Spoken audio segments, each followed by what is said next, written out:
Salam sejahtera bagi kita semua. Perkenalkan, nama saya Tasya Virginia Sugiarto dari kelas 4H, Prodi D3 Akuntansi. Pada kesempatan kali ini saya akan membawakan presentasi mengenai 10 aksioma manajemen keuangan. Baik, yang pertama, apa itu aksioma? Aksioma manajemen keuangan adalah pernyataan-pernyataan yang berlandaskan pada kenyataan dan biasanya sesuai dengan keadaan manajemen keuangan. Aksioma yang dimaksudkan dalam hal ini merupakan suatu pernyataan yang mempunyai dasar kebenaran atau sudah terbukti kebenarannya. Terdapat 10 aksioma dalam manajemen keuangan untuk menyatukan konsep dan teknik yang ditampilkan dan fokus pada logika yang mendasari manajemen, yaitu 1. Keseimbangan risiko dan pengembalian. 2. Nilai waktu uang. 3. Kas bukan laba adalah raja. 4. Pertambahan arus kas. 5. Kondisi persaingan pasar. 6. Pasar modal yang efisien. 7. Masalah keagenan. 8. Pembiasaan keputusan bisnis karena perpajakan. 9. Tidak semua risiko sama. Dan yang terakhir, melakukan sesuatu yang benar adalah perilaku etis. Di sini saya akan menjelaskan satu persatu. Yang pertama, risk-return trade-off merupakan pernyataan yang menunjukkan adanya pertukaran antara risiko dan return, suatu tuntutan konsekuensi dari sebuah sebab. Yang kedua, time value of money. Nilai waktu uang yaitu menerima sejumlah uang di waktu sekarang lebih baik daripada menerimanya dengan jumlah yang sama di masa yang akan datang. Hal ini berkaitan dengan nilai uang yang semakin lama semakin menurun akibat terjadinya inflasi. Penurunan nilai uang inilah yang menjadi salah satu dasar munculnya bunga dalam perbankan sebagai bentuk antisipasi agar nilai uang yang akan datang tidak menurun dari nilai uang yang sekarang. Yang ketiga, cash not profit is king. Dalam mengukur kekayaan kita akan menggunakan arus kas atau cash flow dan bukan keuntungan akuntansi sebagai alat pengukurannya. Kita akan menekankan perhatian kita terhadap uang yang ada di tangan kita. Ketika kita dapat menginvestasikannya dan mulai menghasilkan bunga, dan ketika kita dapat mengembalikannya kepada pemegang saham dalam wujud dividen, uang kas adalah sesuatu yang secara real diterima dan dapat diinvestasikan kembali oleh perusahaan. Sedangkan keuntungan akuntansi lebih banyak menggambarkan besarnya keuntungan akuntansi yang diperoleh perusahaan daripada besarnya uang kas yang benar-benar ada. Yang keempat, incremental cash flow account.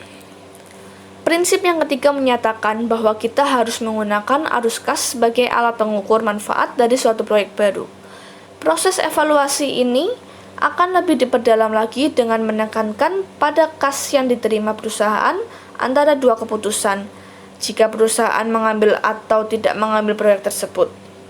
Yang terpenting adalah apa yang kita pikir tentang kenaikan arus kasnya. Pedoman dalam menentukan apakah arus kas tersebut bersifat incremental adalah dengan membandingkan aliran kas perusahaan dengan atau tanpa proyek tersebut. Sebenarnya, kita akan lebih menitikberatkan penggunaan konsep incremental dari aliran kas serta mempertimbangkan segala konsekuensi dari semua. Yang kelima, the curse of competitive markets. Kunci untuk mendapatkan investasi yang menguntungkan pertama dengan mengerti situasi dan kondisi persaingan pasar di mana perusahaan itu berada. Kemudian, falsafah perusahaan harus diarahkan pada penciptaan dan pemanfaatan dan ketidaksempurnaan kondisi pasar yang ada, apakah melalui pembedaan produk atau melalui penciptaan keunggulan.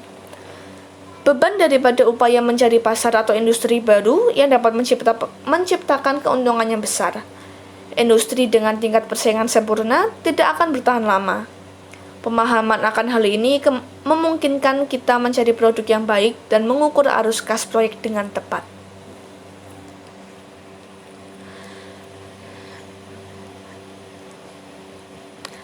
Yang keenam, efficient capital markets.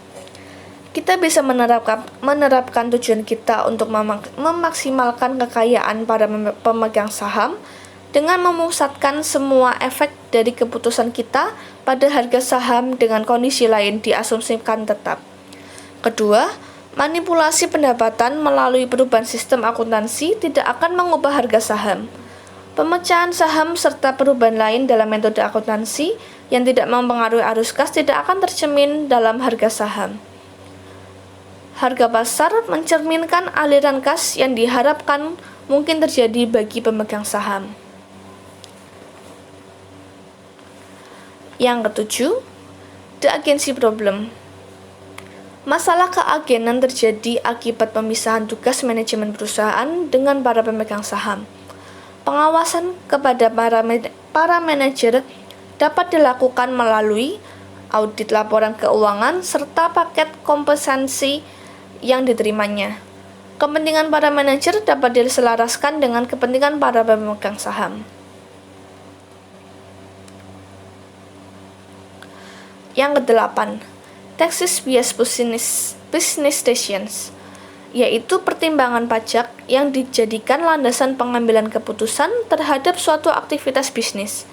Untuk itu, perlu diperhatikan dalam manajemen keuangan adalah segala keputusan dan perhitungan haruslah setelah dipotong pajak. Yang kesembilan, all risk is not equal. Setiap usaha memiliki risiko yang berbeda. Untuk itu, perlu melakukan investasi usaha pada bidang-bidang yang berbeda untuk mengantisipasi terjadinya risiko yang mengakibatkan kolapsnya sebuah usaha.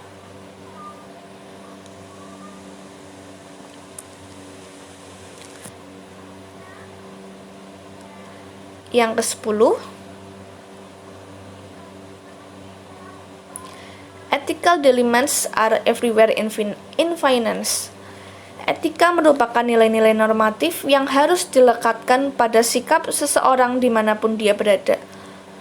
Pada setiap perusahaan, selalu ada aturan nilai universal yang sering disebut budaya perusahaan sebagai bentuk dan upaya perusahaan mengarahkan karyawannya agar menetapkan teguh nilai-nilai yang baik.